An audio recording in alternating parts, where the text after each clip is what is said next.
Well, it's no secret education in this country is in deep trouble. House Majority Leader Eric Cantor has a plan. Here's more of our interview with him.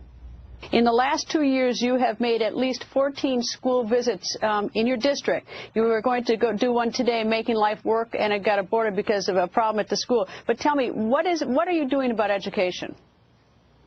Well, it's true, Greta. I am very concerned and have made it a real passion and have made it a thing that I want to accomplish because it's such a passion as a parent, to make sure that we can address that every child in this country is given a chance to succeed. That starts with education. We were going to be at Patrick Henry Charter School here in Richmond today, and unfortunately a fire took place at the school. Hopefully we're going to do that visit next week. But it is just one of the many school visits that I've done, not only here in Virginia, but throughout the country, to try and understand what we can do to help parents and their kids.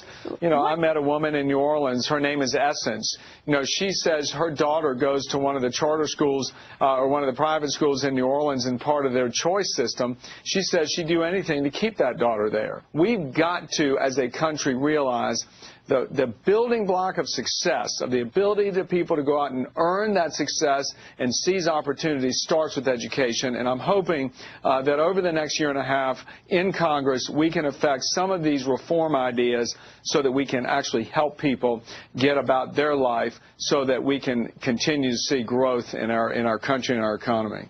What happened to our education system? We used to be ¡1 in so many different areas. Now we've got parents who are just begging to get into charter schools and getting out of the public school system. And it seems like we really haven't identified what happened to our education system that all of a sudden we have slipped down below. If we can identify the problem, at least I think it'd be a little easier to sort of fix it if we knew what happened.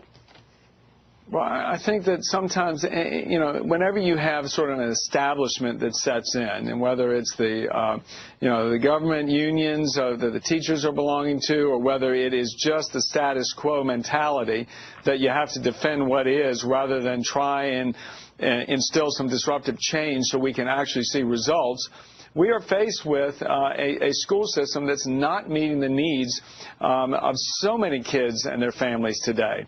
And all of us would like to fix the entire system, but I think you do that by helping one child at a time. And the parents that I meet want more than anything control over the choice of where their child is best put in terms of a classroom. One of the other areas is special needs.